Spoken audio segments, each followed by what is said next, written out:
Golden thought. ನೋಡ್ರಿ, competition ನಾವು ಭಾಳ ಸಲ ಅನ್ಕೋತೀವಿ, ನಾ ಅವನ ಜೊತೆ ಕಾಂಪೀಟ್ ಮಾಡ್ಬೇಕು, ನಾ ಇವನ ಜೊತೆ ಯಾರ ಜೊತೆನೂ ಅಲ್ಲ. ನಾವು ಕಾಂಪೀಟ್ ಮಾಡಬೇಕಾಗಿದ್ದು ನಮ್ಮ ಕಂಫರ್ಟ್ ಝೋನ್, ನಮ್ಮ ಹ್ಯಾಬಿಟ್ಸ್. ನೋಡ್ರಿ, ನಮ್ಮ ಹ್ಯಾಬಿಟ್ಗಳು ಹಂಗೆ ಇರ್ತವೆ. ಯಾವಾಗ ನೋಡ್ತೀವಿ ಅವಾಗ ಸರ್ ಏನಪ್ಪ ಅಂತಂದ್ರೆ, ಓಕೆ, ಏನು ಮಾಡೋದು, ರೀಲ್ಸ್ ನೋಡೋದು, ಇನ್ಸ್ಟಾಗ್ರಾಮು, ಯೂಟ್ಯೂಬು, ಇವನ್ ಹ್ಯಾಬಿಟ್ ಕಡಿಮೆ ಮಾಡಬೇಕು.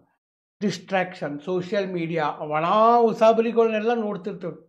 ಓವರ್ ಥಿಂಕಿಂಗ್, ಇದು ನನ್ನ ಕಡೆಯಿಂದ ಆಕೈತೋ ಇಲ್ಲೋ, ಆಗಲಿಲ್ಲ ಅಂದರೆ ನೆಗೆಟಿವ್ ಥಿಂಕಿಂಗ್, ಅದರ ವಿರುದ್ಧ ಹೋರಾಡ್ಬೇಕು ನಾವು. ಪಾಸಿಟಿವ್ ಥಿಂಕಿಂಗ್ ಇರಬೇಕು. ನಾವು ಏನು ಅನ್ಕೋತೀವಿ ಅದು ಆಕೈತಿ. ಅನ್ಕೊಳ್ಳೋ ಮುಂದೆ ನಾನು ನೆಗೆಟಿವ್ ಅನ್ಕೊಂಡ್ರೆ ನೆಗೆಟಿವನ್ನ ಆಕೈತಿ.